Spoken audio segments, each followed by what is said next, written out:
Usted ha sido citada para prestar declaración como testigo en la causa número 1627 de este Tribunal Oral en lo Criminal Federal número 1.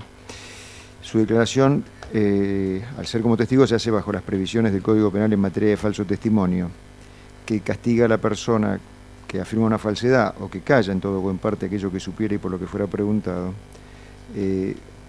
impone penas de hasta 10 años de prisión. Creo que estas circunstancias ya se le hicieron saber oportunamente en la Secretaría, al mismo tiempo se le hicieron saber quiénes eran las partes de este proceso, quiénes eran las personas que resultaban imputadas y también quiénes actuaban en el rol de querellantes. Sí, señor. Lo primero que le voy a preguntar es si usted jura o promete decir la verdad de cuanto supiera y por lo que fuera preguntada. Sí, juro. Diga su nombre y apellido completos.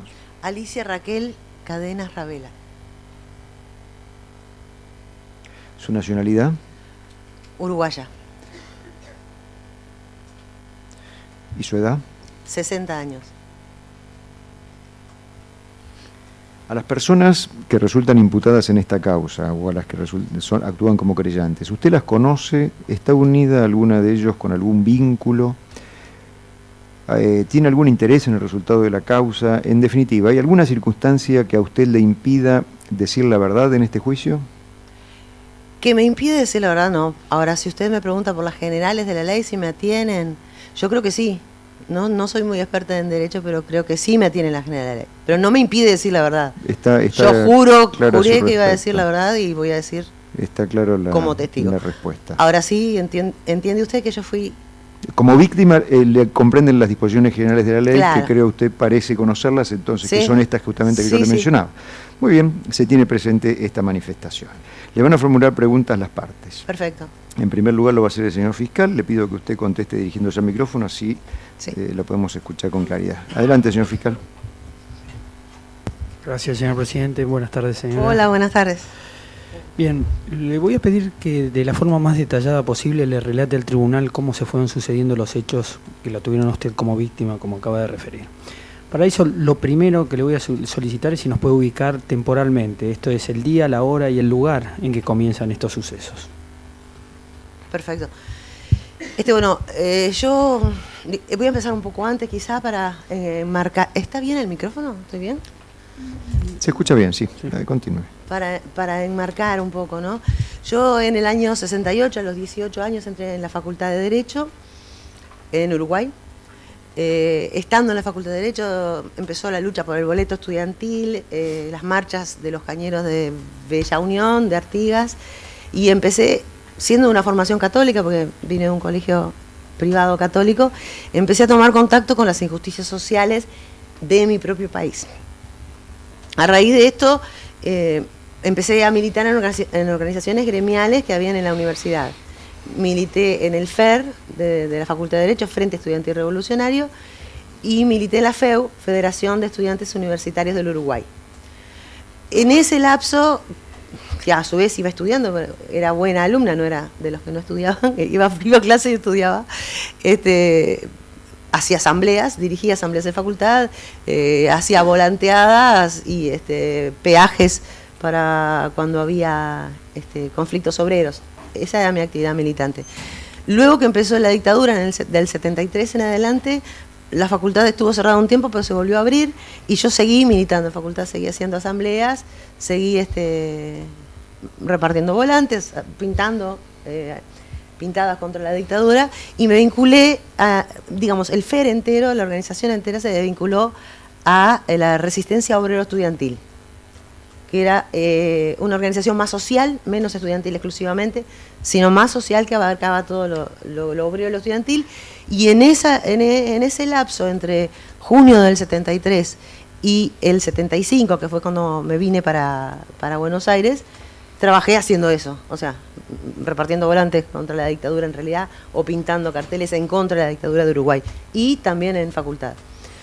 En ese momento en Uruguay, especialmente en mi caso en la Facultad de Derecho, había llegado muchísima gente presa, había mucha persecución gremial, y estaba la posibilidad de venir para Buenos Aires, porque en ese momento Buenos Aires estaba mucho más liberal, más tolerante, y me refugié en Buenos Aires, política. Estando en Buenos Aires, después de haber vivido algún tiempo en pensiones, me mudé a una casa que queda en Patagones 299, Villa Domínico, y conseguí trabajo en una cooperativa de seguros que se llamaba, de transportistas, se llamaba Transportadores Unidos, que quedaba en Belgrano y Entre Ríos. En ese lugar trabajé durante unos cuantos meses, hasta que un día, y ahí empieza quizá la parte que a usted le interesa, salí a visitar a una amiga que vivía en la calle Venezuela, toco timbre en el edificio, vivía en el 7º piso, y al principio no me veía nadie, luego se abrió el portero eléctrico, me metí en el hall y bajó una persona. Yo tenía 26 años y 52 kilos, o sea, hay que relativizar. Era un monstruo para mí, un hombre enorme, grandote, con una campera de cuero, una pistola gigantesca, y yo atiné a golpearle al portero del edificio, que no salió, lo cual a mí me dio la idea de que estaba asustado, estaba informado, asustado, y no salía. Este señor, que después en Orleti lo conocí como Igor, me subió, me diría un 85, era un hombre grande. Me subió apuntándome hasta el 7º piso, vi la puerta de la casa de mi amiga rota, con hachazos, rota, y adentro había gente, no me acuerdo si 1 o 2 personas en este momento, argentinos. Ahí en esa casa estuve unas 3 horas sentada, haciéndome algunas preguntas, y constantemente sonaba el teléfono y ellos contestaban taller, y está ligado, disculpe, lo dejo descolgado. Y esa era la rutina, hasta que llegó un momento, que no sé si es porque se comunicaron o no con una persona, con alguien más, apareció una persona que le decían el ronco, que era como si fuera el jefe de ellos. Era una persona petiza, de mediana estatura, digamos, más alta que yo, me diría unos 72, morocho, peinado para atrás, con acento italiano. No con acento italiano por ser italiano, como los argentinos que hablan con acento italiano, del sur de Argentina. Esta persona era el que mandaba a todos. Entonces me mandó que me llevaran en una ambulancia que me estaba esperando en la puerta, una ambulancia verde chata, no ambulancia de las tradicionales blancas, sino era verde chata, y me bajó apuntando, me dejaron apuntando con la pistola, envuelta en una funda. Al cruzarnos en la puerta, nos cruzamos con una vecina que yo pensé que me iba a salvar, pero pobre mujer, ni se había dado cuenta. Y bueno, ahí me sentaron. Atrás iba el ronco y yo, y adelante un señor canoso manejando la camioneta y otro. Argentinos todos.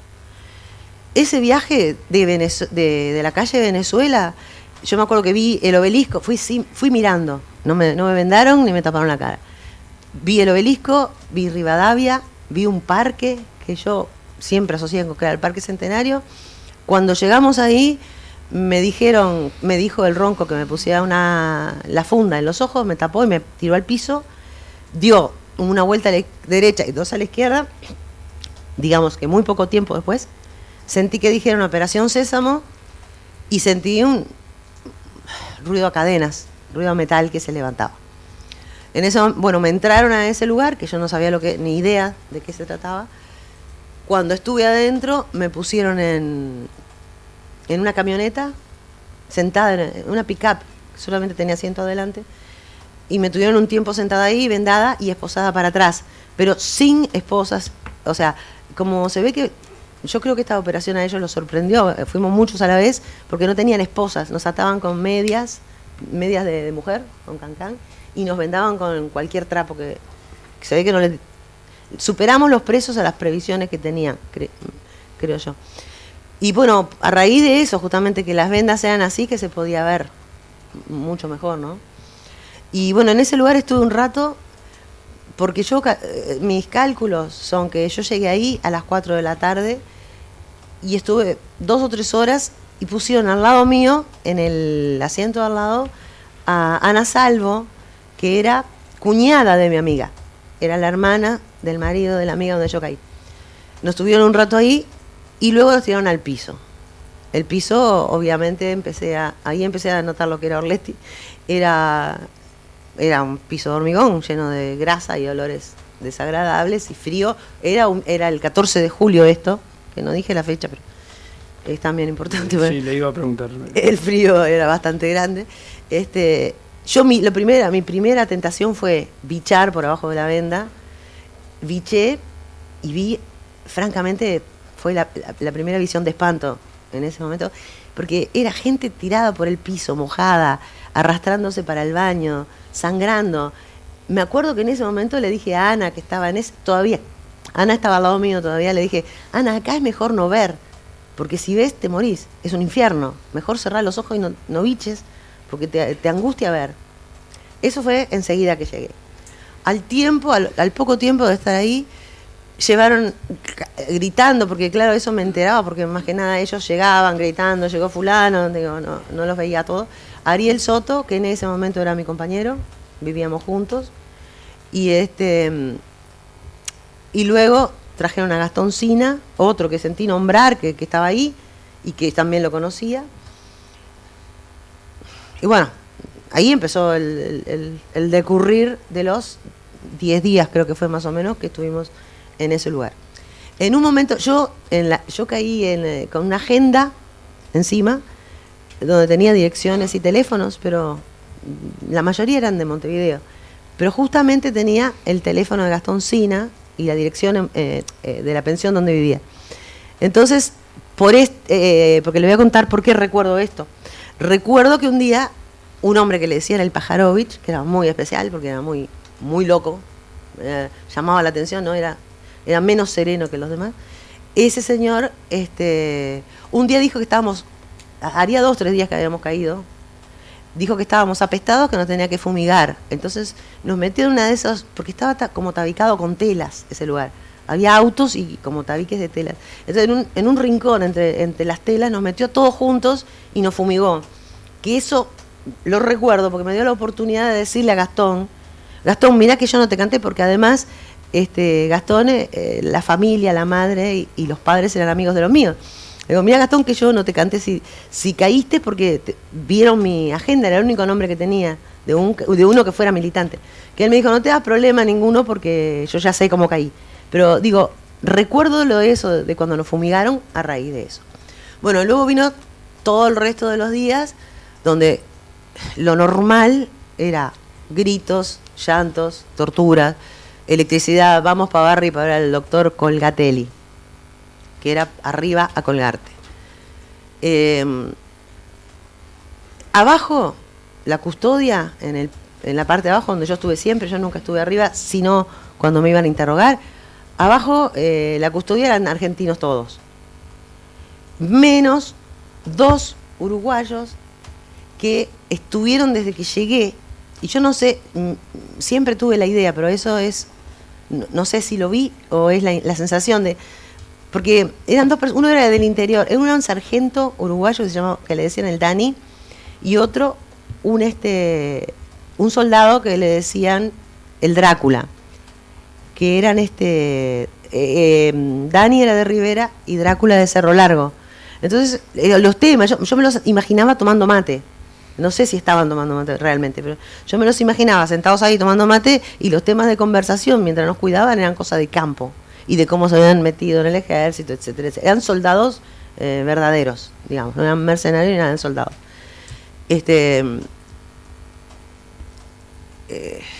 Bueno, así fueron pasando los días.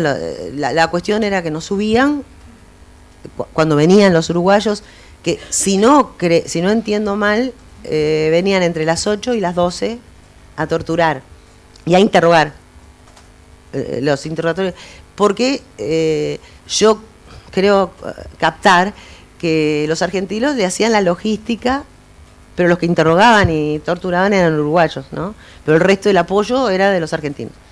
Ahora, abajo tampoco, o sea, si bien arriba, cuando uno subía a ver al doctor Colgatelli, la idea era, te torturaban, te colgaban, te ponían electricidad, etcétera, etcétera. Abajo tampoco la situación era mejor, porque empezando que a veces venía un custodia, ahí sí que eran todos argentinos, exaltado, y se paraba arriba mío y me decía, calcula cuánto peso, por el simple gusto de hacer daño. O de repente venía otro y te decía, bueno, hace 40 flexiones y no te desmayes. Por supuesto estuvimos sin comer, agua sí nos dieron siempre, pero estuvimos sin comer, que creo que comimos una sola vez, que después le voy a relatar cómo, fue la única vez que comimos. Ahora me perdí. Bueno, estaba con el tema de las flexiones, del maltrato abajo. Sí, por eso. Y había empezado a decir que habían estado sin comer, con agua. Ahí está, en ese estado físico es que nos pasaba todo esto. Uh-huh. Nosotros sentíamos un ferrocarril que pasaba por la puerta, una escuela, niños jugando, niños con un recreo, y veíamos, había unas banderolas arriba, tipo estas así, que más o menos se veía si era de día o de noche. Pero como había muchos autos y muchos tabiques de tela, era medio confuso. Un día vino de guardia el Ronco, que digamos, es la persona que tengo más presente de los argentinos porque es el que me agarró a mí y que lo vi personalmente, estuve charlando con él ahí en el auto. Luego ese día que vino él, dijo, bueno, hoy se van a quedar todos en cuclillas todo el día y les voy a prender todos los motores de los autos para que se asfixien. Entonces, bueno, prendió, que yo no sé en qué terminó, si aguanté las 24 horas en cuclillas me caí desmayada antes. Esas cosas no las determino, pero sí sé que la idea era que íbamos a estar así. Luego, otro día, habían hecho una fiesta, no sé por qué motivo, arriba, los oficiales argentinos y uruguayos habían comido asado y qué sé yo, habían hecho un festejo, no sé por qué.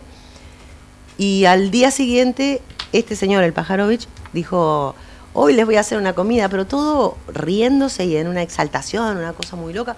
Hoy van a comer, porque hoy es la primera vez que les voy a dar de comer, no sé qué. Entonces nos preparó un guiso, dijo él. Tenía un tacho de lata y ahí mismo se puso a preparar y empezó, le pongo más pimienta, le pongo más pimentón, no sé qué, fideos, chucu, y nos sirvió el guiso. Yo comí, doy fe, porque hay gente que le dio asco y no comió. Pero lo curioso de verlo al guiso es que tenía chapitas, cigarrillos, puchos, quizá tuviera escupidas y algún fideo. Pero en el hambre, yo soy de los que comió eso. Luego otro día, yo le calculé la fecha por el tiempo que estuvimos en el 18 de julio, pero no tengo ninguna confianza que esté diciendo la fecha bien. Había un señor, o sea, con nosotros eran todos uruguayos, pero había 3 argentinos, que era Carlos Santucho, Manuela Santucho y una cuñada que le decían la beba que estaba embarazada, por lo que decían. Que con ellos se ensañaban especialmente los argentinos, mucho más que con nosotros.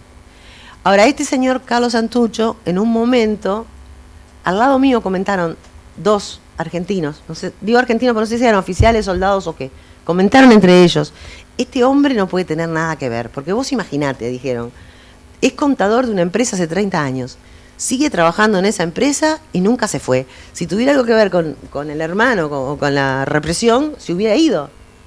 O sea, parecía verdaderamente un hombre ajeno a las actividades de su familia. Pero se habían ensañado de tal forma con él que no le daban de comer, no lo llevaban al baño, después se reían porque se hacía encima, lo pisaban. Bueno, el hombre empezó a delirar, empezó a decir cualquier cosa. Y ese día, que le digo que yo creo que era el 18 de julio, vinieron 2 oficiales o dos argentinos, digo de nuevo, porque no sé el grado, uh-huh. Y le dijeron, mira, queremos que comas. Y él le dijo, en este restaurante no, porque no tengo plata. No, nosotros te obligamos a comer. No, pero yo no tengo plata para pagar un restaurante tan fino. Nosotros te invitamos, pagamos nosotros. No quiero comer, dijo el hombre. Mira que llamamos a tu hermana para que te convenza. Entonces llamaron a Manuelita, que empezó llorando y Carlitos, por favor come. Él dijo, no voy a comer. Volvieron a insistirle, si no comes te matamos. Y él dijo, no voy a comer. Pero en esa locura, que estaba loco hacía tiempo y hablando solo y delirando, dijo una cosa que para mí me hace acordar al Quijote porque me pareció brutal. Les dijo, no me importa que me maten. A esta altura de la vida, con todo lo que me hicieron, mi familia desaparecida y todo el dolor que tengo, para mí la vida no vale nada, así que mátenme cuando quieran.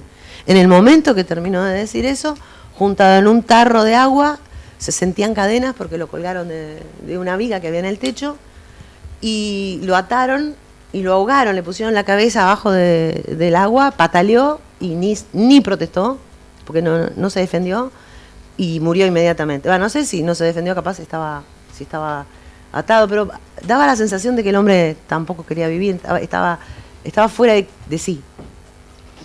Bueno, ese día yo tuve una angustia impresionante, nunca en mi vida había visto un muerto ni un asesinato como ese día, que lo presencié delante mío.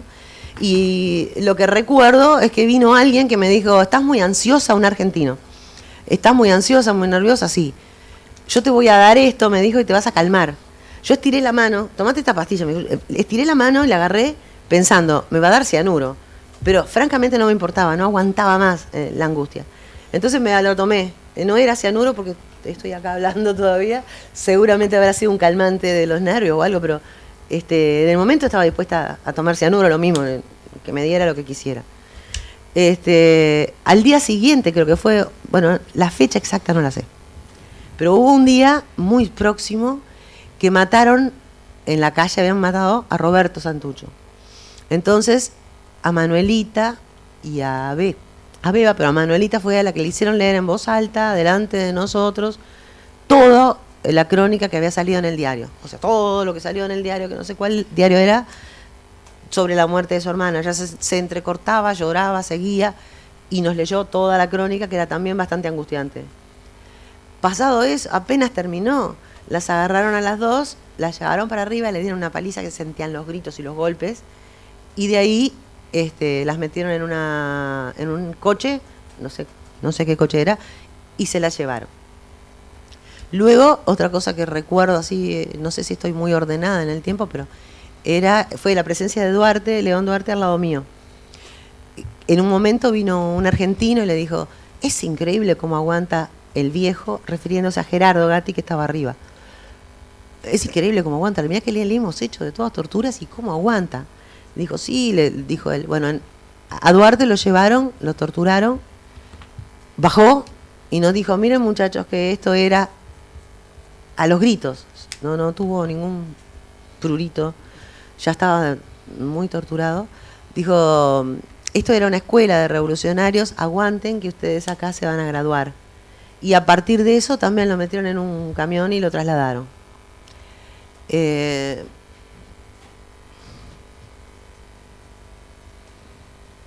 Bueno, no sé si... ¿Quiere que yo le vaya haciendo preguntas, digamos, como para...? Sí, mejor.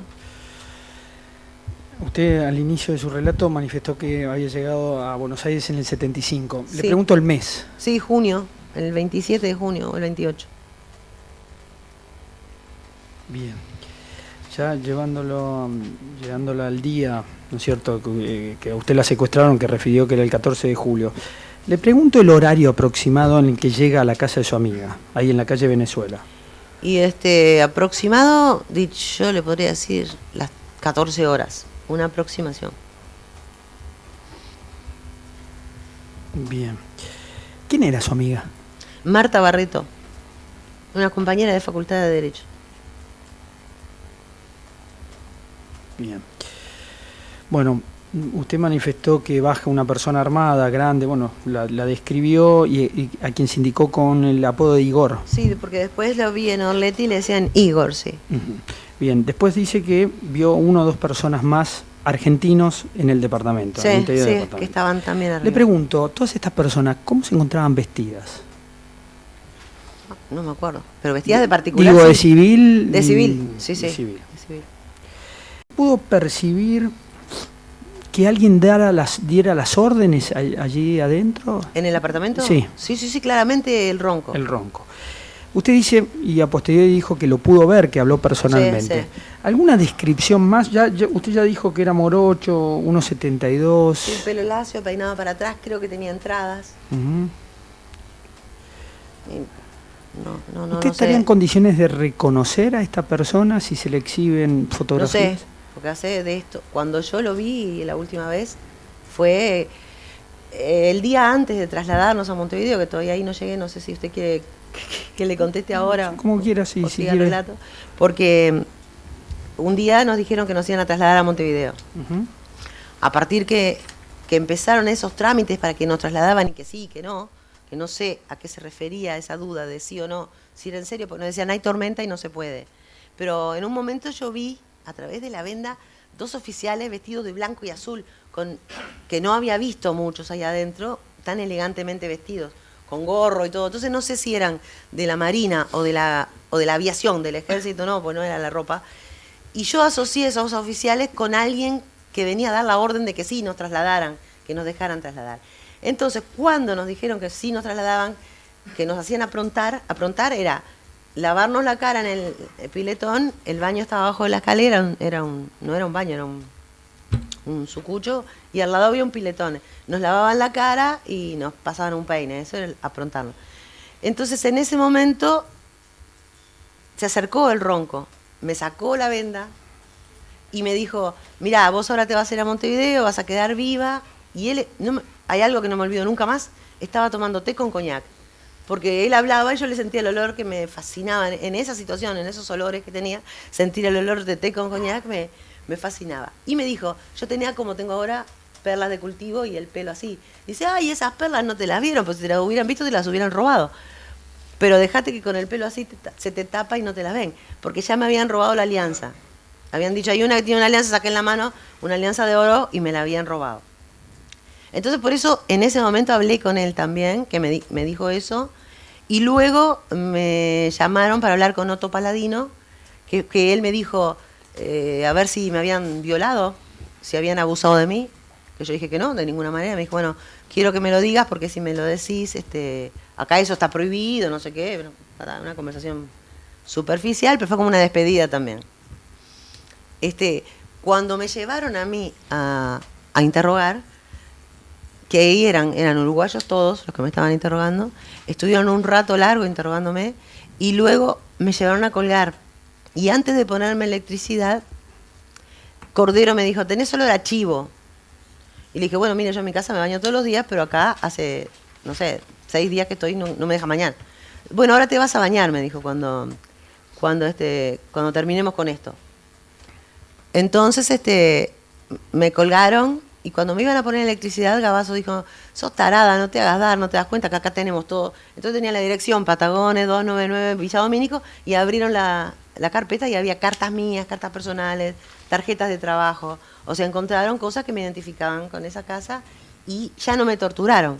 Me bajaron y me pusieron en una pieza donde había una chica rubia que después resultó ser Pilar Nores Montedónico. Yo no sabía, no tenía idea, que se ve que me pusieron ahí para ver si ella me conocía. Y como ella no me conocía y yo tampoco a ella, estuve un ratito ahí y me llevó, efectivamente, Cordero me llevó a bañar, a un baño con bañera, arriba, en la casa arriba, que tenía cortina. Entonces yo pasé la cortina, me bañé, me desnudé adentro de la cortina, salí, lavé la ropa interior y me dijo, bueno, te llevo a colgarla a una terraza que daba con vista a la calle. Ahí la colgué, de noche era. Entonces, esto lo cuento porque al poco tiempo, 2 argentinos me subieron en una camioneta, que debía ser la misma, una pick-up, y me apuntaron con una pistola en la 100, me dijeron, sentís esto frío, es una pistola. Llegás a mentirnos en la pregunta que te vamos a hacer y disparamos. Era como una especie de fusilamiento, ¿no? de amenaza de fusilamiento, porque para mí, yo decía, diga lo que diga, si quieren disparar, me van a disparar. En esas manos en que estábamos, todo podía pasar. Entonces, digamos, estaba ahí y dije, bueno, que pregunten lo que quieran, yo voy a contestar lo que pueda, y si quieren disparar, que disparen, porque además estaba tan cerca de la 100 que dije, no voy a sentir nada. Francamente, esa era, le relato así tan cruelmente, porque eso era el sentimiento. El sentimiento muchas veces era, prefiero morir que seguir acá. Aunque nunca tuve instinto suicida, pero era tan doloroso estar ahí, y tan inseguro, y tan no teníamos visión de que no se iba a pasar en el futuro. Era absoluta inseguridad, porque cualquier preso sabe que está preso un tiempo, que después va a una cárcel y que después cumple la condena y lo liberan. Pero nosotros que estábamos ahí, no sé si se puede imaginar a alguien que no estuvo lo que es estar en un sitio que uno hacen lo que quieren con uno, pero además uno no sabe qué va a pasar, si lo van a matar, si lo van a mutilar, si lo van a apresar o si lo van a liberar. O sea, es absolutamente diferente que estar preso, estar ahí. Entonces, ¿a qué iba con él? Me distraje. Estaba dentro de una camioneta con 2 argentinos. Entonces me apuntan y me dicen eso. si contestás mal te matamos. Y yo dije, bueno, pregunten. ¿Qué pasó el otro día en el baño? Por eso hago referencia al baño de Cordero. Cordero es un coronel uruguayo, pero seguramente lo deben conocer. ¿Qué pasó? ¿Te manosearon? Digo, ¿cómo que me manosearon? Es que realmente nos manoseaban. Manosear, para lo que yo entiendo manosear, nos manoseaban todo el tiempo, porque se nos paraban arriba, nos pisaban, nos escupían, nos hacían todo lo que querían. Le dije, ¿en qué sentido? No te hagas la viva, queremos saber si te violó, si te tocó. Digo, no me hizo nada. Incluso cerré la cortina para desnudarme y cuando abrí la cortina estaba vestida.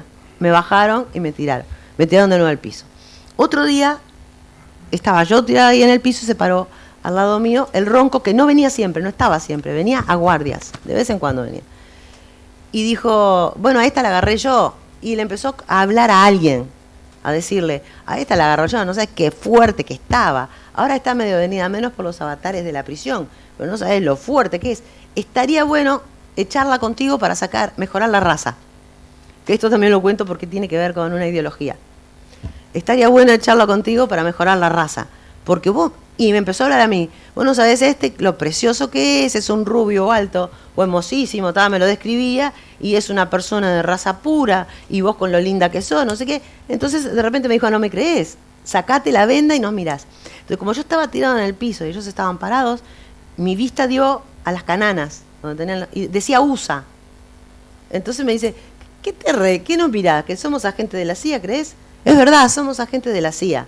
Pero ahora míralo a él. Entonces efectivamente era un hombre alto, rubio y buen mozo, joven.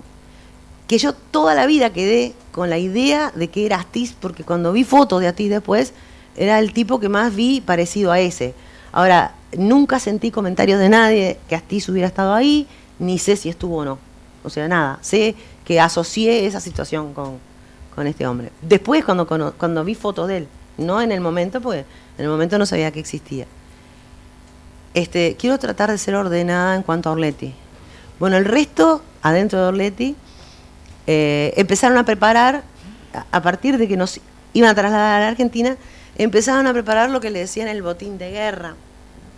Y eran todas nuestras cosas, en realidad, no sé, hubo otras cosas. Yo qué sé, nuestra camioneta, la camioneta que teníamos con Ariel, estaba la ropa, los muebles, a tal punto que les voy a hacer un cuento.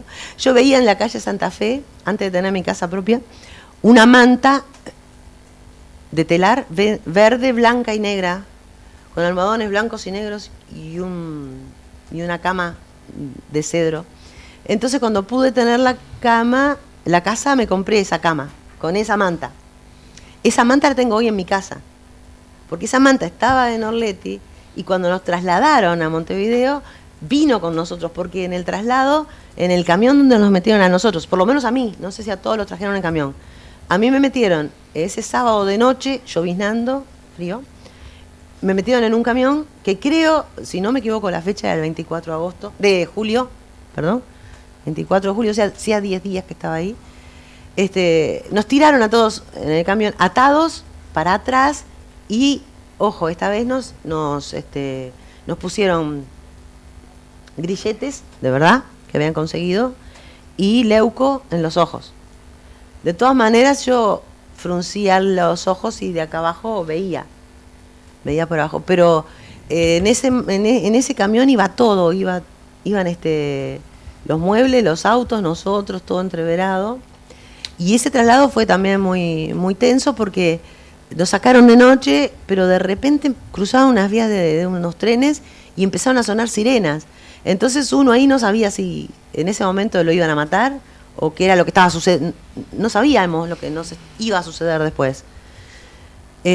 Cuando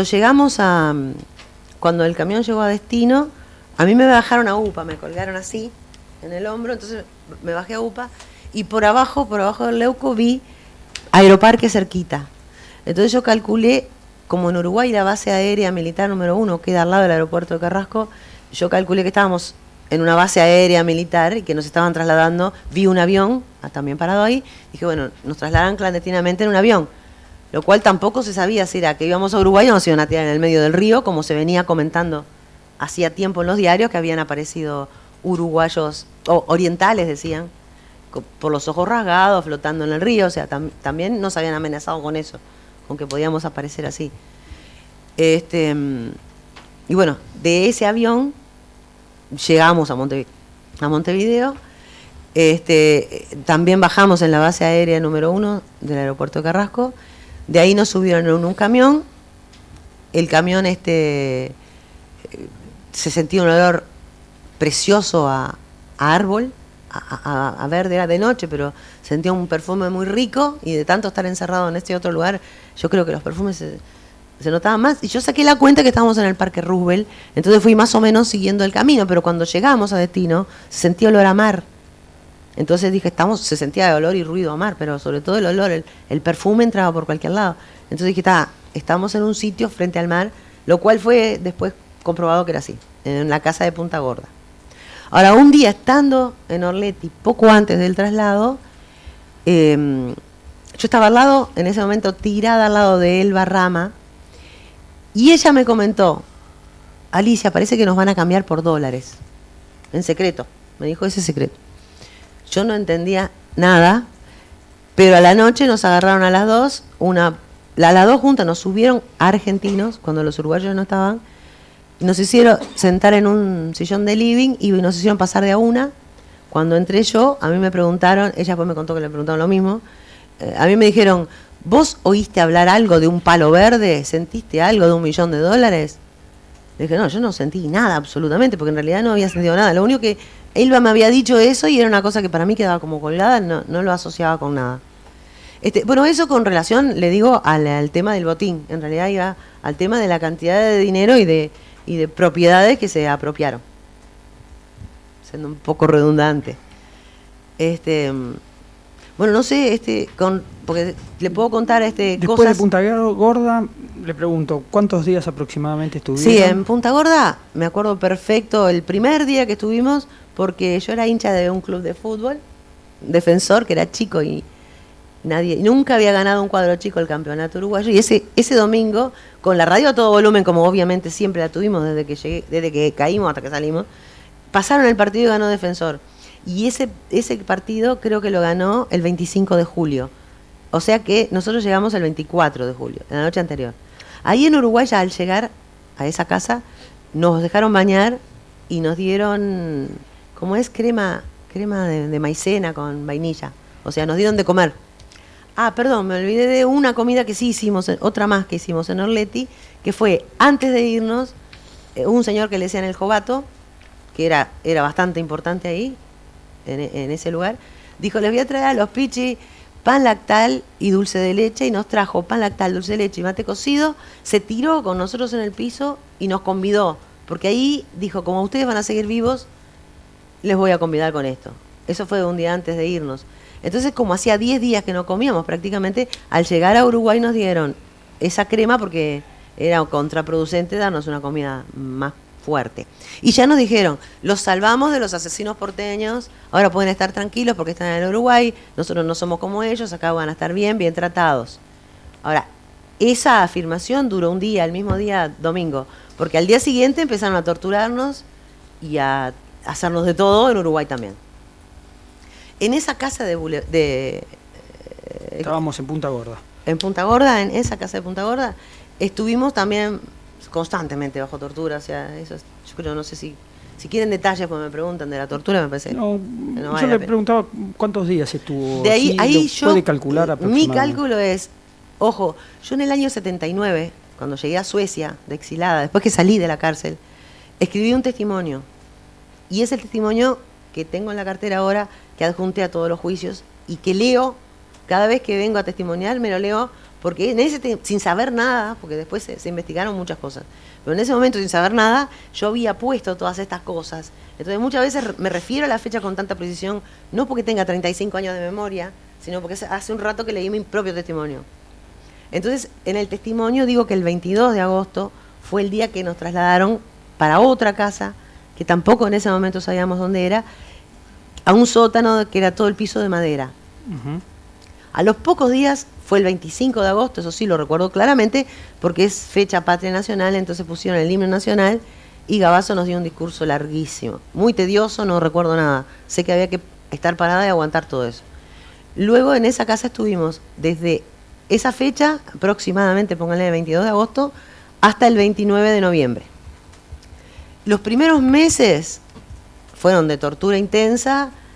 Yo qué sé, te decía, mirá, andate al lado que hay un compañero colgado, los colgaban de los caños y les ponían ponchos para que tuviera más peso. Había un sitio que tenía un tacho donde hacían tortura, otro donde daban electricidad, y a nosotros nos habían puesto todos en una misma habitación, una habitación. Y entonces íbamos al baño, y en la pieza de al lado del baño una vez había gente que parecía ser del ejército, porque estaban presos, pero trataron a los gritos adelante mío, yo lo escuché, a Gabazo lo trataron de traidor a la patria. Y bueno, y se trataban de igual a igual.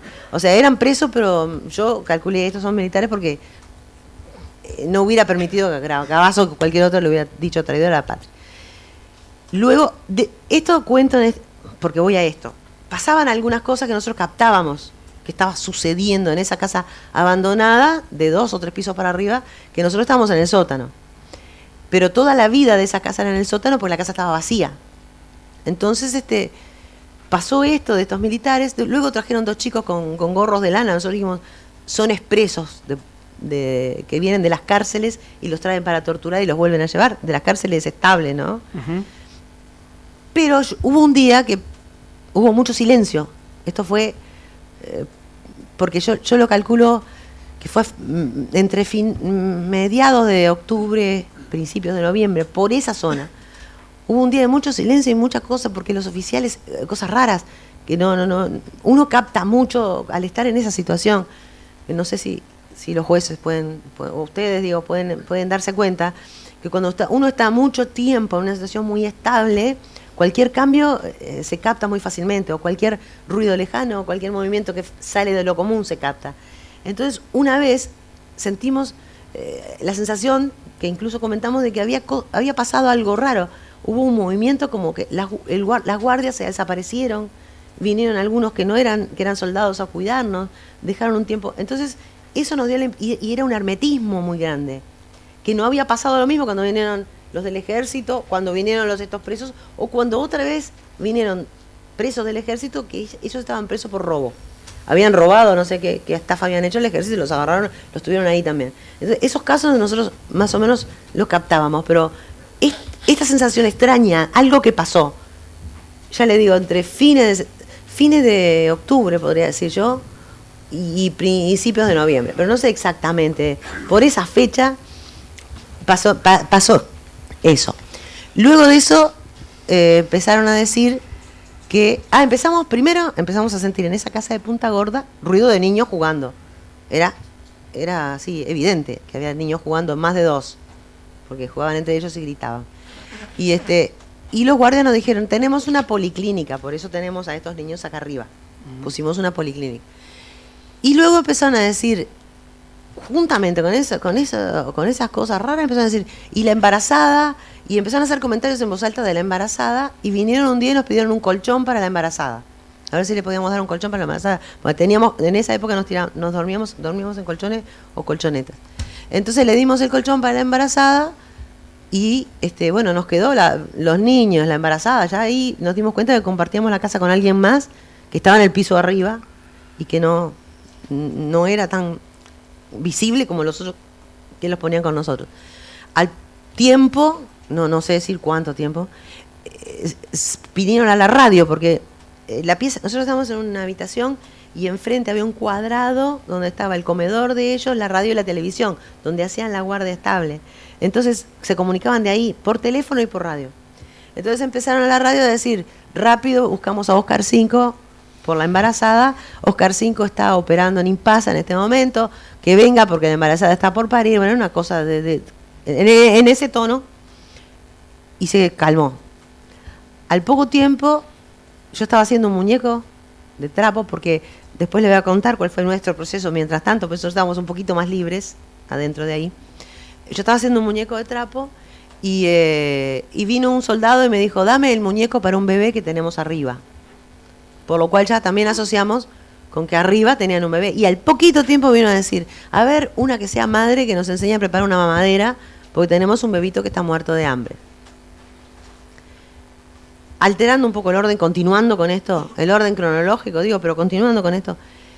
A nosotros, como nos llevaron a juzgados y todo, que lo voy a contar después de eso, cuando ya era evidente que nos iban a blanquear, íbamos a ir a Punta de Rieles, las mujeres, y a Libertad de los hombres, estábamos demacrados como de campo de concentración. Entonces no podían mostrarnos en televisión y decir que habíamos caído el día antes, ni llevarnos a Punta de Rieles y decir que nos habían agarrado el día antes acá en Uruguay, porque el estado nuestro era deplorable. Entonces, ¿qué hicieron? A mí me daban Iberol, yo había adelgazado más de 10 kilos, y la venda en los ojos te hunde los ojos. O sea, las ojeras eran brutales, y de 6 meses de venda, ¿no? Prácticamente. Sin comer, me daban Iberol, y nos sacaban a todos de mañana a tomar sol en el fondo de esa casona.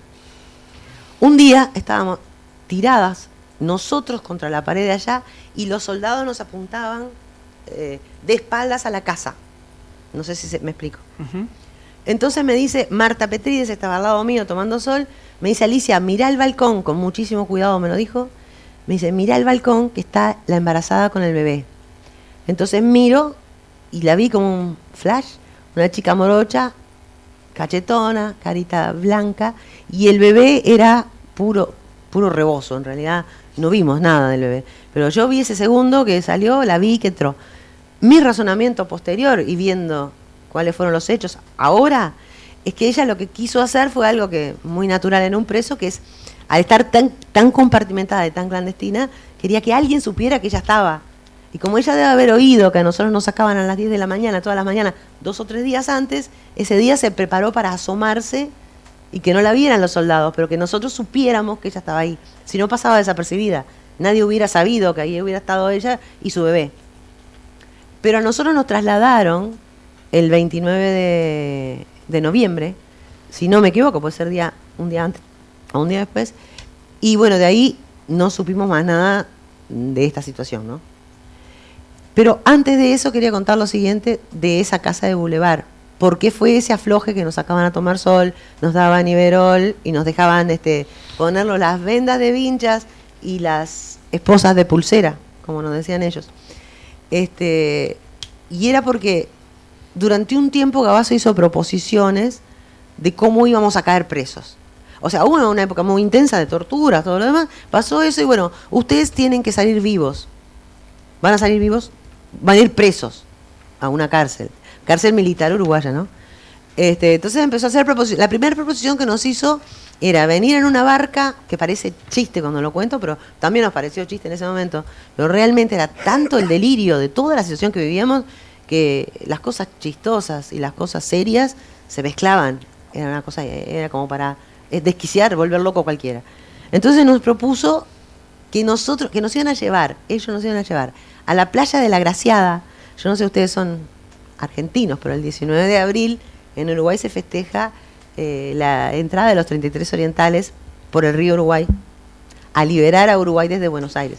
Entonces nos llevaba, nosotros éramos casi 33, éramos 20 y algo el grupo, nos iban a llevar hasta ahí, nos iban a meter en una lancha y nos iban a agarrar presos en la playa de La Graciada para decir que habíamos caído ese día, fines de octubre, más o menos.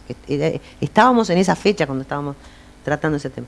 Entonces, bueno, ahí fue un desastre, todo el mundo dijo que no, todo el mundo que no aceptaba, que nos iban a dar 30 años por invasión al Uruguay armados, bueno, fue una cosa. Y Gabazo dijo, bueno, hoy voy a llevar a Margarita Michelini y a Polo Altuna a fusilar. ¿Hay alguien acá que vaya a ser después testigo de esto? Porque a medida que se vayan negando, los voy llevando y voy matando a uno. Nadie dijo nada. Al día siguiente, Margarita y el Polo volvieron. No los mató. Y él cambió la propuesta. Entonces nos hizo la propuesta de 2 años de cárcel para los que estábamos más livianos y 3 o 5 años para los que estaban más pesados en las causas. Y bueno, fue ahí que aceptamos. Y ahí uno de 306, creo que se llama, el número del oficial uruguayo, alquiló una casa en el balneario de Shangri-La, que queda a unos 15, 20 kilómetros de Montevideo, hizo una tatucera, hizo movimientos raros, no sé si sabe lo que quiere decir tatucera. No, tatucera son unos pozos, son unos escondites que tradicionalmente lo usaban los tupamaros, donde escondían documentos y armas o en el piso o en los placares o en las paredes. Pero él la hizo porque lo comentaba, además venía donde estábamos nosotros, comentaba en voz alta con los otros lo que hacía, o sea que era así, abierto, no era secreto.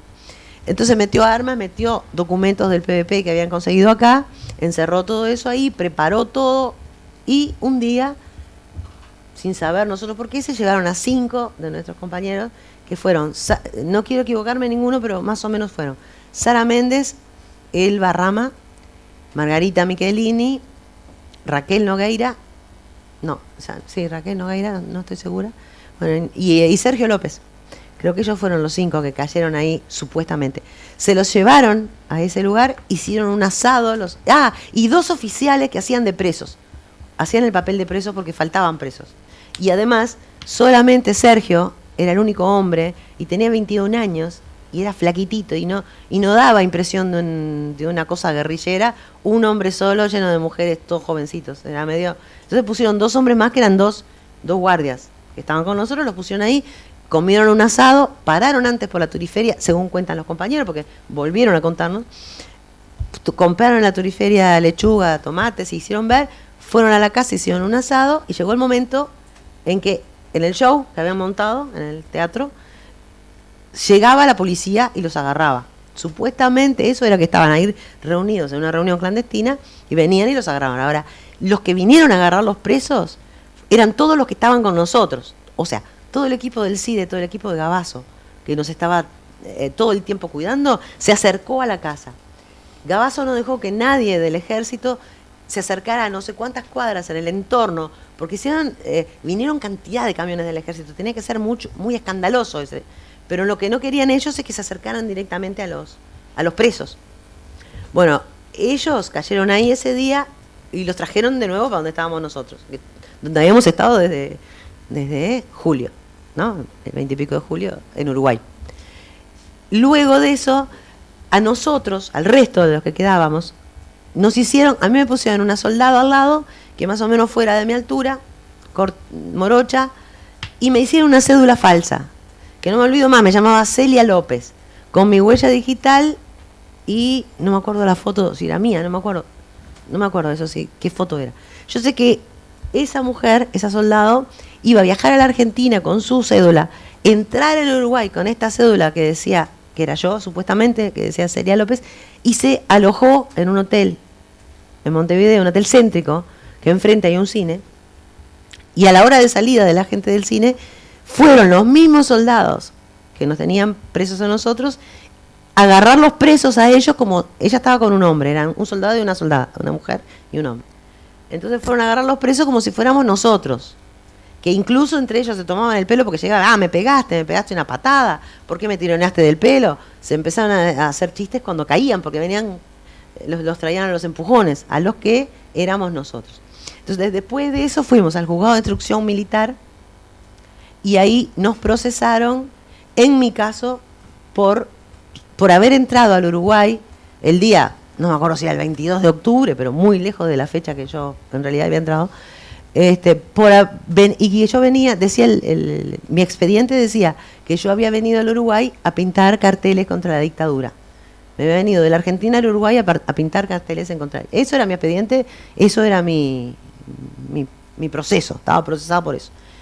Está bien, por lo menos para mí esta parte del relato está correcto. La vuelvo al día en que la secuestraron, ¿no es cierto? Quisiera hacerle algunas preguntas más. Usted refirió que había 1 o 2 personas más, además del Ronco, que estaban en ese lugar, en el apartamento. En el apartamento. ¿Los pudo ver? Sí, los vi perfectamente. ¿Los podría describir? Muy mal. Yo lo que recuerdo era que eran uno de ellos, más que nada, que es el que más presente tengo, una persona alta, entrecana, delgada, con el pelo lacio. El otro no me acuerdo, los entrevero, no puedo, realmente no puedo describirlos. Ni siquiera los tengo descritos en el testimonio. Bien. Dice que la subieron a una ambulancia de color verde. Bueno, usted explicó todo, la situación, digamos, dónde la ubicaron y todo lo demás. Le pregunto, en el trayecto que va desde ese domicilio donde ustedes la secuestran hasta llegar al centro clandestino de detención, ¿escuchó algún tipo de comunicación de las personas que estaban dentro de la ambulancia con el exterior? No recuerdo. Lo único que recuerdo es cuando dijeron Operación Sésamo, eso sí, que fue en el momento de llegar a la puerta, ¿no? ¿Y de qué manera se comunicaron? O sea, o por qué escuchó Operación Sésamo, si lo puede describir esto. ¿Por qué lo escuché? Porque la camioneta, o sea, fue mi único, en todo el viaje yo le dije, fui viendo. Sí. Prácticamente me tiraron 3 cuadras antes de llegar, porque dieron 3 vueltas y llegaron. Y lo único que se sentía era la cortina y por la radio de la ambulancia decían Operación Sésamo y se abrió la cortina. Está bien, pero era por la radio de la ambulancia. Sí. Si no era personalmente, no. Fue a través de una radio. Bien. ¿Algún tipo de diálogo que haya escuchado entre estas personas No dentro recuerdo. de la ambulancia? ¿No? Dentro de la ambulancia no recuerdo. No, ni creo, no, me parece que ni hablaban. Bien, y usted ya hizo una somera descripción de algunos puntos que usted pudo observar mientras la llevaban. ¿El tiempo aproximado de duración del traslado de la calle Venezuela? No, perdóneme, pero no. Lo que más recuerdo de Obelisco, porque cuando pasé dije, te voy a volver a ver, y lo volví a ver. Y después el Parque Centenario, o un parque parecido que yo conocía, la Avenida Rivadavia, o sea, fui por, ¿cómo se llama? Carlos Pellegrini, creo que va, para ese lado. O sea, iba mirando todo, viendo para afuera y mirando a la gente haciendo vida normal, que es una cosa que nos pasa mucho a uno cuando está preso, que envidia a los que están comprando fruta y verdura. Usted ya explicó cómo era el piso del lugar donde la tiraron, en el centro clandestino de detención, ya los ruidos. Le pregunto, además de las personas que usted mencionó, en un primer momento usted mencionó a Ana Salvo, Ariel Soto y Gastón Sina, ¿recuerda la presencia de otras personas en ese lugar? Sí. ¿Nos podría decir de quién recuerda? De los que, si no me olvido de nadie, voy a ir diciendo los que recuerdo. Sí. Los que fui, en el orden en que me fui estando al lado de ellos. Me gustaría, si puede ser, el nombre, y si recuerda si los conocía de antes o los conoció posteriormente y supo posteriormente que estuvieron con usted, digamos, algunas circunstancias especiales respecto de estas personas. Sí. Sí. Bueno, como le dije, primero estuve al lado de Ana Salvo, que ya dije quién era. Sí. Luego me pusieron al lado de Cecilia Galloso y Mónica Soliño. A ellas... Allí, en la planta baja también. Tirada en el piso, pero corrida o sea, no sé, me habrán pateado, me corrieron para otro lado. Sí. O sea, no estaba pegada, porque uno, no sé cómo era muy bien, en realidad no sé cómo era el traslado, no me acuerdo. Pero no estaba siempre al lado de la misma persona, porque o subían a uno a torturarlo, lo dejaban en otro sitio, entonces bueno, eso. Pero Cecilia y Mónica, yo a ellas dos las conocía o sea, sabía de su existencia en Montevideo. Porque habíamos ido una vez al cine juntas con un grupo, pero no éramos amigas, pero yo sabía que ellas existían. Era eso más mi conocimiento. Sí. Y ellas me dijeron ahí, porque hablábamos en secreto todo lo que podíamos, ojo, estaban de guardia que le digo el Drácula y el Dani, que estaban al lado nuestro, que el Drácula me daba cigarrillos de vez en cuando. Y Mónica y Cecilia me habían dicho, en ese momento me dijeron que ellas habían caído presas en la Policía Federal, habían estado un tiempo en la Policía Federal y de ahí habían dado ahí, o sea, más o menos me enteré cómo es que estaban ahí. Eso fue lo que supe de ellas.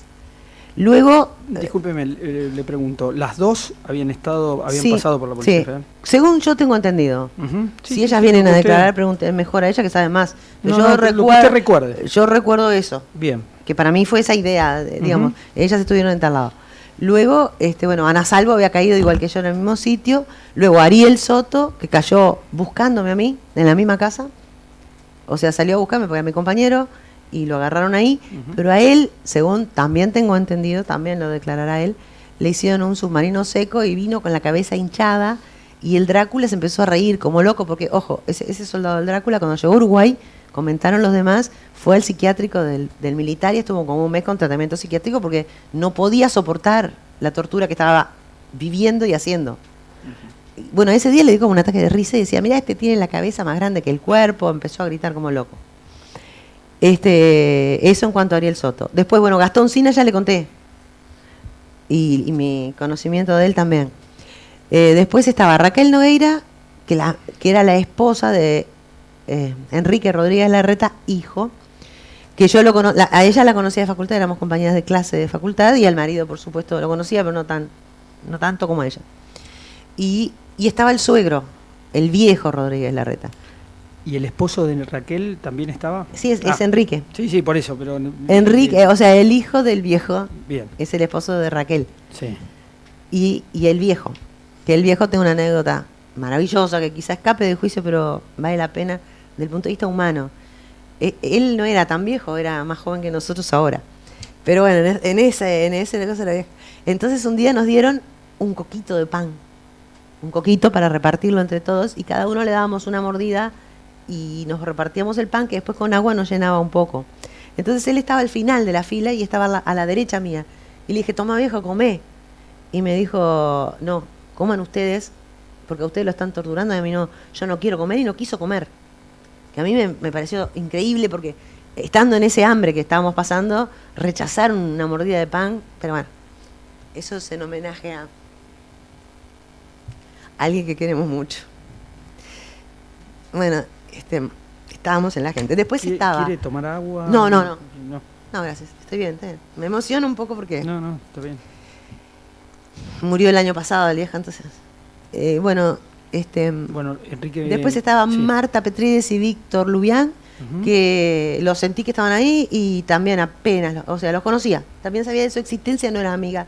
Pero después sí, Marta estuvo mucho al lado mío, que fue la que me contó el caso de esta chica. Sí, lo relató en Uruguay. Porque sí, nos escribíamos en las manos y nos pasábamos escribiéndonos mensajes abajo de las mantas.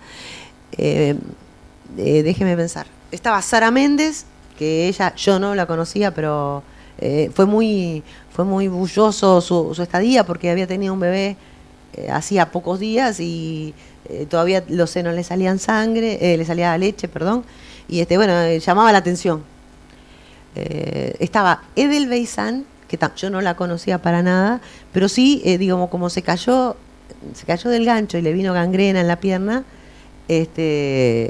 Por favor, les puedo pedir a este sector, tanto atrás como adelante, porque hay un rumor que interrumpe un poco la declaración de la Gracias.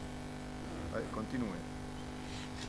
Edel Beizán había quedado vivoreando, se cayó se cayó de la cuerda, quedó vivoreando, entonces tenía gangrena y se le había cortado. Entonces, de esa forma sentí que estaba, y cómo se llamaba, pues yo no la conocía. ¿Alguna otra circunstancia respecto de Edel Beizán, alguna otra lesión que usted supo, tomó conocimiento que padeció? En ese momento no estoy segura. Tengo idea de que algo de la sordera, pero no estoy segura.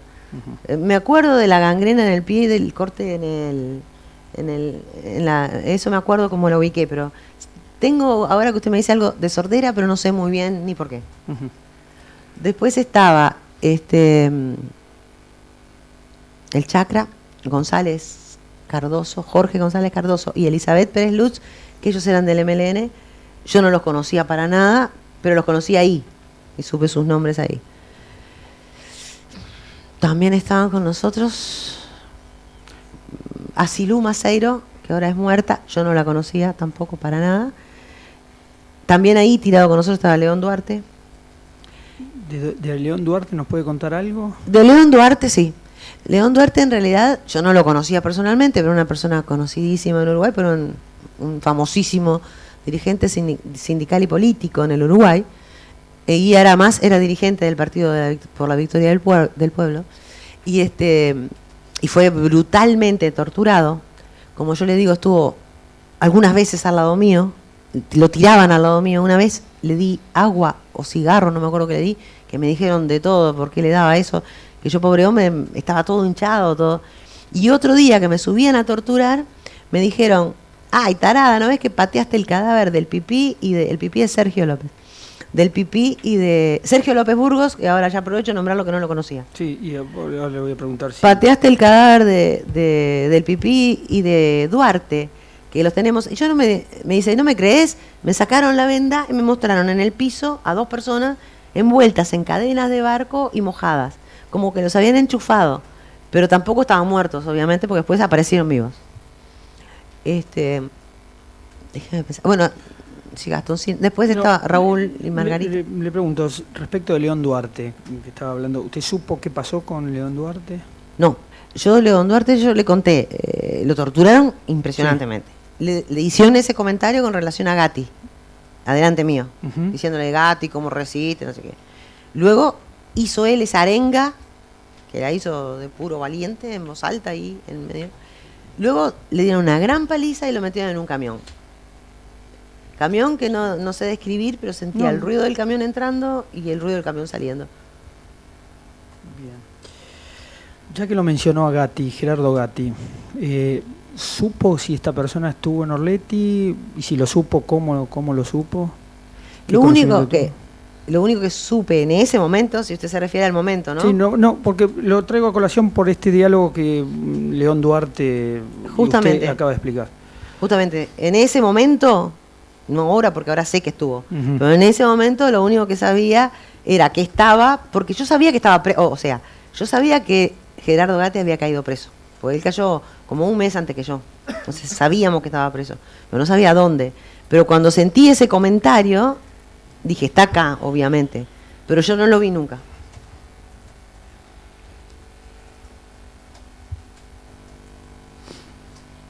Había hablado de Sergio López Burgos. Sí. ¿Alguna circunstancia que nos pueda referir en relación a él? Sí. De Sergio López Burgos lo que recuerdo es que cayó junto con Duarte y que no sé si se resistió, no sé cómo fue, creo que se resistió.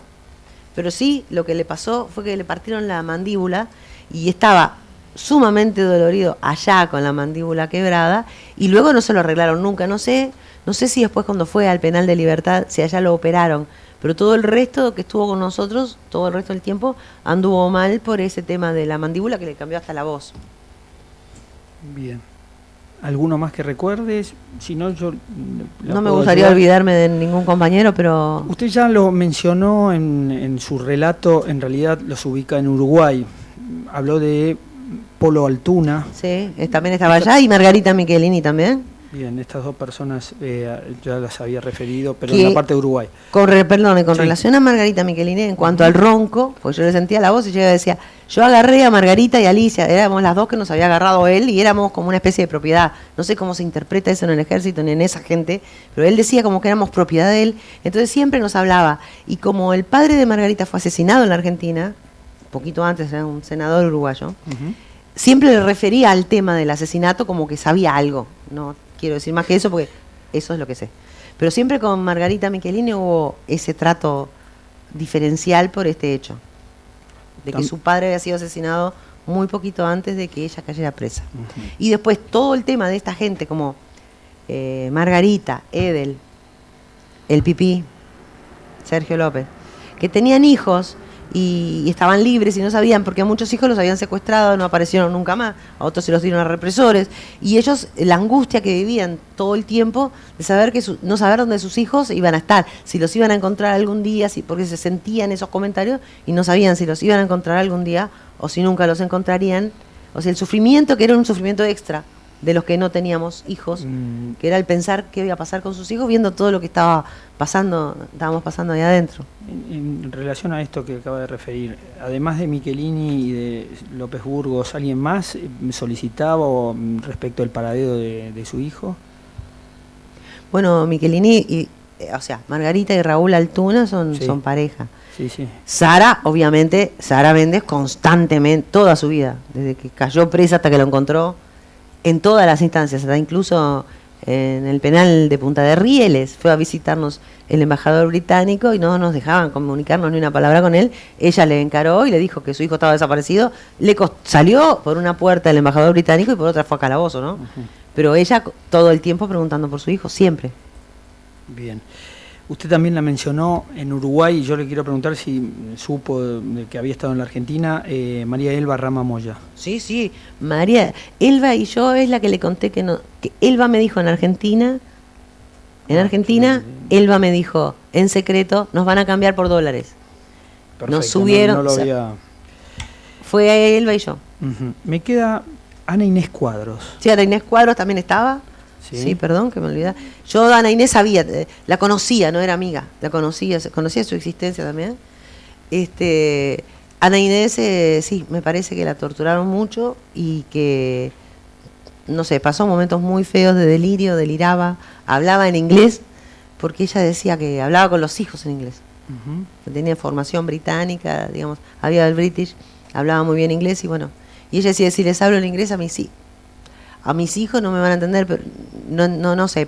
Yo, mi opinión en ese momento, que ella estaba delirando, que estaba fuera de sí. Bien. Le pregunto, usted mencionó Zapato, Grumet, ¿de qué nacionalidades eran estas personas? Argentinos. Sí, argentinos. ¿No? Y le digo, no sé la nacionalidad porque nunca les vi el pasaporte, obviamente. No, está bien, por el tono de voz. No, hablaban como argentinos, actuaban como argentinos y se decían argentinos. Bien. Usted dijo y lo describió perfectamente las veces que pudo comer y lo describió tal cual. Yo lo que le pregunto es, ¿dónde dormían? Tirados en el mismo piso donde estábamos siempre. ¿Estoy bien con relación al micrófono? ¿Me oyen? Sí, pero de todos modos, sí, trate de hacerlo más derecho. Ahí está, me cuesta estar torcida. Sí. Bueno, en el mismo pie dormíamos y todo en el mismo piso, pero en realidad decir cuándo dormíamos y cuándo no es dificilísimo, porque como estábamos tirados ahí, yo no sé, es muy difícil, entre la debilidad, la falta de hambre, la ansiedad, la angustia, y no digo que no se podía ver de repente cuando era de día o de noche por esas banderolas, pero no era muy, o sea, el tiempo pasaba de una forma muy rara ahí. No puedo decir, muy concreto. Mire, les voy a contar una anécdota sobre el tiempo. En un momento vino un uruguayo, un oficial uruguayo, que no me recuerdo quién era, y me dijo, ahora cuando bajemos a Lubián y a Petrides de torturar, te vamos a torturar a vos. Entonces yo no me quería dormir, tenía sueño y me quedé sentada, pues estamos tirados en el piso, me quedé sentada recostada en un auto, con los ojos tratando de tenerlos abiertos, porque no me quería dormir por nada del mundo, porque cuando los bajaran me iban a torturar a mí. Entonces viene un argentino y me dice, ¿qué haces que no dormís? Y le dije, lo que pasa es que me dijeron que me van a llevar a torturar cuando bajaran a ellos, y yo no quiero estar dormida, no quiero que me agarren dormida y me torturen. Me da impresión, quiero estar consciente. Me dijo, pero no seas boba, ya se fueron los uruguayos se fueron a las 12, no hay nadie. ¿No ves que está todo el mundo durmiendo? Entonces me dijo, sacate la venda y míralos. Petrides y Marta, la señora, estaban durmiendo. Y yo no tenía idea de cuando se los llevaron, si los iban a traer, si los habían traído, si era de noche. Él sabía que habían pasado, obviamente tenía reloj, sabía que habían pasado las 12 de la noche y que ya no venían más ese día a torturar a los uruguayos. Bien. Habló de una mujer embarazada que a posteriori tuvo familia. Sí, que fue escandaloso. Que usted, contó esta anécdota de que Petrides le mencionó que mira en la ventana. ¿Supo quién era esta persona? Era un balcón, no era una ventana. Un balcón, sí. También le aclaro porque con el doctor fuimos en la inspección ocular y hoy no existe el balcón. El doctor Charles me decía, no puede ser otro. Le digo, no, doctor, es ese. Lo que pasa es que lo cambiaron porque la casa la reconstruyeron. Pero, ¿qué me preguntó, perdón? No, si supo quién era esta persona embarazada. Mire, durante años pensé que yo lo había soñado, que no era posible. Me tenía que encontrar con Marta a veces en Europa, buscarla, charlar, y decir, ¿fue verdad o no fue verdad? Porque todo eso de la embarazada y del bebé fue todo tan un flash que dijimos, lo habremos soñado, era cosa delirante. Luego, en el año 2000, me llama Juan Gelman y su esposo de ese momento, Mara, se llamaba, que habían venido de México y habían estado haciendo una investigación de testimonios por internet, y coincidía que, por una serie de características que ellos sabían, yo no sé, coincidía que esa mujer era María Claudia García y la bebé era Macarena Gelman. Pero esto lo supe después. En ese momento hasta dudaba que podía ser verdad o no lo que había visto. Después lo fui confirmando con el paso del tiempo y los hechos, ¿no?, confirmados, porque hasta en Uruguay se sabe hasta dónde la mataron. Señora Cadena, ¿cuándo supo que el lugar donde usted había estado era Automotores Orletti? ¿En qué momento se enteró? En Europa, estando en Europa, porque yo tenía más o menos la zona ubicada en mi testimonio por cómo me habían llevado, la zona estaba bastante fácil. Pero Rodríguez Larreta, el padre, que le decimos el viejo cariñosamente, Sí, sí. el viejo se había encontrado en sus viajes de denuncia de este tema, se había encontrado con una pareja de argentinos que vivían en México, que se habían fugado. Me contó eso en Suecia, el viejo. Que estos muchachos se habían fugado, entonces me dijo, Alicia, mirá, tienen la dirección, sabía el viejo dónde quedaba la casa y sabía que era Automotores Orletti, que ahora me vengo a enterar, después de mucho tiempo, que estaba equivocado el nombre, pero quedó como simbólico, ¿no? Pero me contó eso, que sabía la dirección, incluso, no sé si con argentinos o uruguayos, mandó sacar fotos, y tenía fotos sacadas de Orletti y en la época de la dictadura. ¿Volvió al lugar? No, volví una sola vez, pero no volví como testigo. Volví a ver nomás, por curiosidad. ¿Y qué sensación tuvo? Espantosa. Es doble sensación. Por un lado es una materia pendiente, sacarse eso de encima. ¿No? Porque en realidad con todo el trauma, el dolor y lo que uno quedó marcado con esto que vivió, que obviamente es muy dañino, está por un lado el volver a ese sitio y volver a ver todo, porque está intacto, está impresionante. Entonces, ver un lugar donde uno sufrió tanto y tanta otra gente sufrió tanto que todavía no apareció. Porque nosotros tuvimos suerte que estamos vivos. Los demás no, hay muchísimos, como 40 más que nosotros, que nunca más aparecieron, ¿no? Entonces, bueno, ver ese lugar es no sé, no lo sé describir con palabras. Es horrible. Y por otro lado es una materia pendiente, era una materia pendiente, quería sacarme eso de encima. Yo no tengo no vivo en el pasado, pero trato de superar. Pero bueno, eso me había quedado pendiente y me sirvió para seguir avanzando. Desde antes de su detención, ¿conocía a Pilar Nores? No, sabía que existía y nada más, pero no la conocía, por suerte, porque si no me hubiera legado terribles palizas, porque a ella la ponían cuando nos torturaban. Por ejemplo, en Uruguay una vez me torturaron, me estaban preguntando qué habíamos comido la noche anterior de ser detenida, y cuando se me cayó la venda, ella estaba sentada al lado de Gabazo, informándole a Gabazo lo que habíamos comido.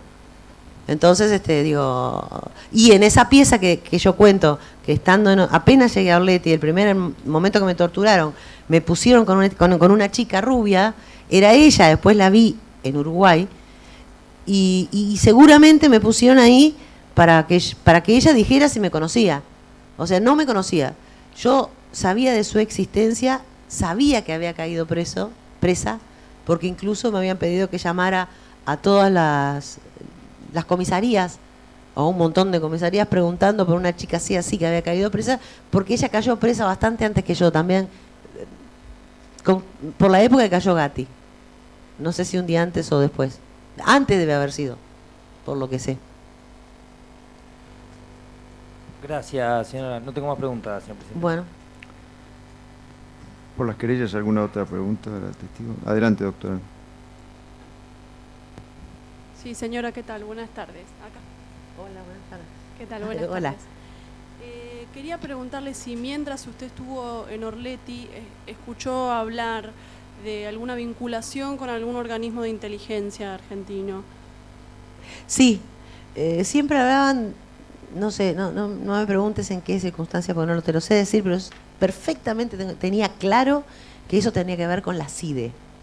Lo mismo que en Uruguay era el CIDE también, o el CID, no sé muy bien cómo es. Sé que hay diferencia entre las siglas, pero no me las acuerdo. Pero sí sé que era el Servicio de Inteligencia Argentino, el que estaba mandando eso. ¿Y tiene asocia esto con alguna circunstancia, con algún relato, con algún episodio, alguna anécdota? No, seguramente fueron o comentarios o algo que dijeron entre ellos, ¿viste? Pues, o que nos dijeron directamente, porque muchas veces nos decían, mirá que estás en manos de tal o cual. O sea, entonces, seguramente sea algo de eso, pero no vi nunca un documento ni nada. Muchas gracias, señora. Gracias.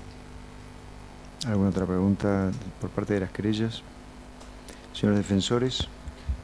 Sí, señor presidente, gracias. Adelante, doctor Stacy. ¿Qué tal? Buenas tardes, señora. Discúlpeme que usted ya lo dijo, pero a mí no me quedó claro y no logré tomar debida nota. Usted en un momento refirió que antes de declarar siempre... Sí, doctor, ¿cuál es la pregunta? La señora dijo que antes de declarar releía y cosa que hizo también, releyó un descargo, un testimonio que había hecho oportunamente. Sí, lo que no ¿Cuál tomé es la debida pregunta, nota, ¿cuál entonces? era la razón de eso? Es que No lo dijo. no lo dijo. Ah, ¿Usted le quiere saber pregunto. cuál era la Sí. razón? Entonces, la pregunta concreta Sí, no que hay le ningún hacen problema. es... Sí. No, yo ese testimonio lo escribí en el año 79 en Suecia, 1979, para que no haya confusión, porque estamos en otro siglo, porque recién había salido de la cárcel y recién habían sido los hechos, y Naciones Unidas y Amnesty me pidió que, como no se sabía nada de eso, que escribiera un testimonio. Entonces en ese momento tenía la mente muy fresca de todos los hechos y todo lo que pasó lo pongo ahí. Como cuando vengo a declarar, no invento, ni quiero agregar cosas que me enteré después, trato de atenerme a lo que viví. Me es muy útil siempre cuando declaro, leo el testimonio de lo que escribí en ese momento, en el 79, de lo que sabía yo en ese momento, de lo que viví yo, para no agregar cosas que supe después. ¿Comprendés? Y es mi propio testimonio escrito por mí que está adjuntado a la causa. En ese testimonio que usted nombró, que usted acaba de relatar, ¿nombró a Zapato? Perdón, no le escuché No me yo ahora, acuerdo. doctor. Sí, en ese testimonio que acaba de referir le pregunté si nombró a Zapato, Hilaria Zapato. Ah. Mira, no me acuerdo, pero está en la causa, así que si querés buscarlo. Yo no me acuerdo. ¿La foto de Otto Paladino dónde la vio? Ah, no me acuerdo, pero en muchísimos lados salió. En diarios argentinos, diarios uruguayos. La vi no sé si murió, creo que murió Otto Paladino, ¿no? No estoy segura. Pero sí sé que yo lo asocio con que murió, pero que en esa época salió fotografiado por varios lados. Acá en Buenos Aires, en revistas, en diarios y en Uruguay. Gracias. Merecida. Una pregunta más. Cuando le hice la pregunta anterior, dijo que había reconocido, entre otras personas, a un tal Visuara.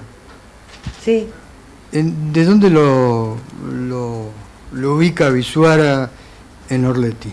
Yo a ese señor, como en el momento del reconocimiento le dije, este señor yo lo vi pasar, pero no era un guardia.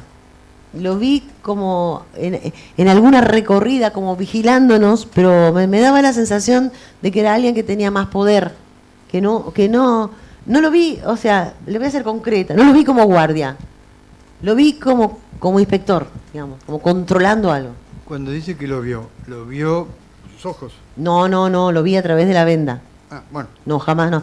Solamente a los ojos al que vi fue a Ronco y a Otto Paladino, que a ellos los vi de frente, sin venda. Comprendo lo remoto del tiempo, pero ¿en qué situación de su permanencia en Orletti lo vio Visuara? ¿Se acuerda? ¿Fecha? ¿Dónde estaba usted? ¿Dónde estaba él? Yo estaba en el piso y entre la cantidad de gente que daba vuelta a veces, pasaba esa persona con esa cara. No tengo otra referencia. Lo mismo que le digo de esos oficiales vestidos de blanco y azul, que es otra imagen que tengo ahí, pero que no la puedo asociar con ninguna cosa en particular, más que con el traslado, porque era cerca de la fecha del traslado. En cambio, a Visuara tengo la idea de haberlo visto, pero no haciendo guardia.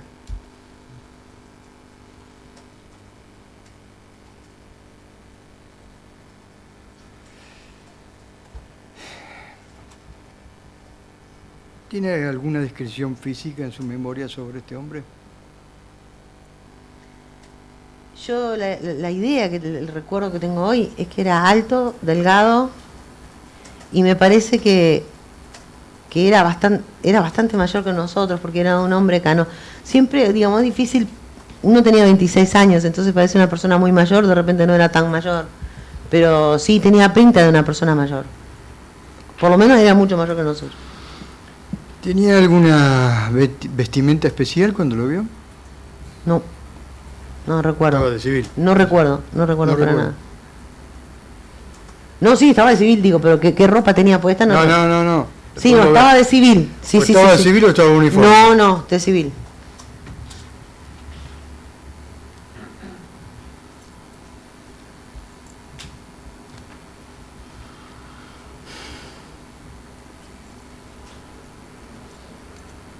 ¿Y lo vio solo o con alguien más de los que nos hizo referencia Norletti? No recuerdo, no podría vincularlo a ¿Y nadie. en qué actitud lo vio? Porque nos dijo que... En una actitud como de control, como quien pasa mirando qué es lo que está pasando, como un inspector.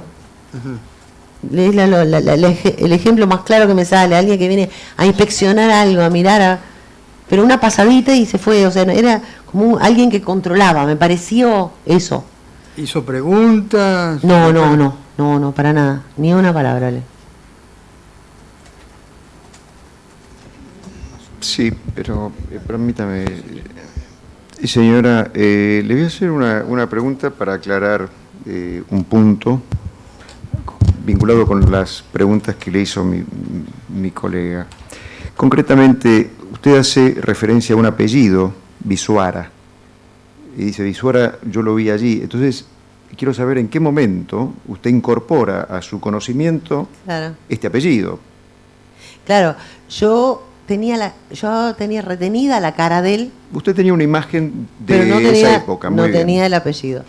Luego del reconocimiento, que lo vi, dije, sí, es perfectamente estuvo en Orletti. Leyendo diarios aparece un señor Visuara que estuvo en Orletti, pero no sé mucho de detalles, nunca me dediqué a investigar, o sea, no sé bien quiénes son. Es decir, usted cuando habla de haber efectuado un reconocimiento está haciendo referencia a la exhibición de un álbum o de fotos que se le hicieron durante la instrucción en el 2005. Sí, ¿Esto es lo que usted dice? Sí. Usted dice que en ese momento reconoció en una de esas fotos a quien luego establece que se trata de Visuara. Claro.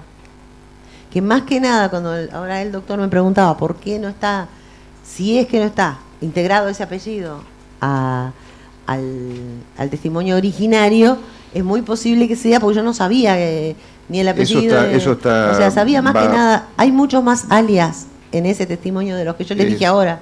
Va de suyo y por todas las explicaciones que usted ha ido dando, de qué forma se fueron estableciendo. Claro. Mi pregunta no apuntaba a eso, sino a qué momento, y usted ya lo ha dicho, asocia una imagen con un apellido. Que siempre es posterior, seguramente. ¿Alguna pregunta más a la testigo? ¿No? Sí, adelante, doctora. Sí, una pregunta nada más que me quedó pendiente. Señora, usted contó que el día de su secuestro escuchó que sonaba el teléfono, lo levantaban y decían hola taller. Sí. ¿Sí? Sí. Quería preguntarle si había escuchado esta denominación posteriormente en Orletti. Mira, en Orletti lo que escuché con relación a taller, un día había un guardia nuestro en la puerta y pasó un señor y le dijo, dígame, el taller tanto, ¿sigue estando acá? No me acuerdo el nombre, pero le dijo el taller. Dijo, no, el taller se mudó. Eso fue después lo que escuché así, con seguridad. Sí, no recuerdo otra oportunidad de haber escuchado al margen de esta que nos cuenta. No recuerdo, no. Bueno, muchas gracias. No es nada, gracias. Muy bien, señora, su declaración ha concluido. Bueno, muchas gracias. Puede retirarse, también puede, en realidad, puede retirarse y yo le iba a invitar a permanecer en la sala. Hoy no hay más audiencias y sé que se está volviendo, así que gracias por su colaboración. Que tenga buenas tardes y buen viaje. Gracias a todos.